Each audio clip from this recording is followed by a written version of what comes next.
दो अलग अलग तस्वीरें, दो अलग अलग मुलाकातें, लेकिन मकसद एक और वो है रूस यूक्रेन को एक टेबल पर कैसे लाया जाए।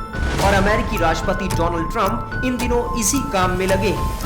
ट्रंप पहले अलास्का में पुतिन से मिले, फिर वॉशिंगटन में उन्होंने जेलेंस्की से मुलाकात की। इन दोनों मुलाकातों के बाद ट्रंप ने दावा किया है कि वो खुद यूक्रेनी और रूसी नेताओं के साथ एक त्रिपक्षीय शिखर सम्मेलन करेंगे। मीडिया के सवालों का जवाब देते हुए ट्रंप ने यह भी कहा कि उन्होंने 6 युद्ध रुकवाए हैं, लेकिन यह सबसे कठिन युद्ध है। साथ ही उन्होंने कहा कि उन्हें उम्मीद है कि वो इसे भी रोक देंगे। साफ है कि ट्रंप खुद को डील मेकर और पीस मेकर के रूप में पेश करने की कोशिश कर रहे हैं। डोनाल्ड ट्रंप नोबेल शांति पुरस्कार पाने के लिए बेहद आतुर दिख रहे हैं। वो अमेरिका के पूर्व राष्ट्रपति बराक ओबामा से किसी भी रूप में पीछे नहीं रहना चाहते। वो ओबामा की ही तरह 2 बार राष्ट्रपति तो बन गए हैं, अब उन्हीं की तरह नोबेल शांति पुरस्कार भी हासिल करना चाहते हैं। इसके लिए उनको पाकिस्तान और इजराइल जैसे देशों का साथ भी मिल गया है। मीडिया रिपोर्ट्स में दावा किया गया है कि ट्रंप ने नॉर्वे के वित्त मंत्री को फोन करके भी नोबेल शांति पुरस्कार की मांग कर दी है। दरअसल अमेरिका के इतिहास में अब तक 4 राष्ट्रपतियों को यह पुरस्कार मिल चुका है।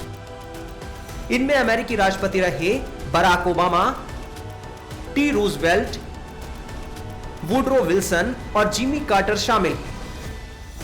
अब डोनाल्ड ट्रंप भी इनकी कैटेगरी में खड़ा होना चाहते हैं, इसीलिए उन्होंने इन दिनों नोबेल पीस प्राइज पाने के लिए एड़ी चोटी का जोर लगा दिया है।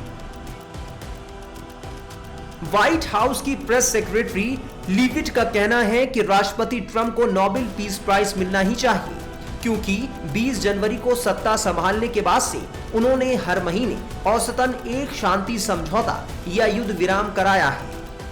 उन्होंने इस बात का भी जिक्र किया कि भारत के पहलगाम में आतंकी हमले के बाद ऑपरेशन सिंदूर को लेकर भारत पाकिस्तान के बीच युद्ध जैसे हालात को युद्ध विराम में बदलने में ट्रंप की अहम भूमिका रही।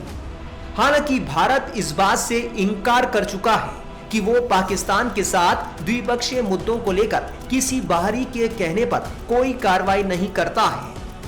ट्रंप अपने बड़बोलेपन के लिए जाने जाते हैं। नोबेल पीस प्राइज को लेकर भी वो बार बार अपनी ही तारीफ करते नजर आते हैं। अब देखना होगा कि ट्रंप की ये ख्वाहिश पूरी होती है या नहीं।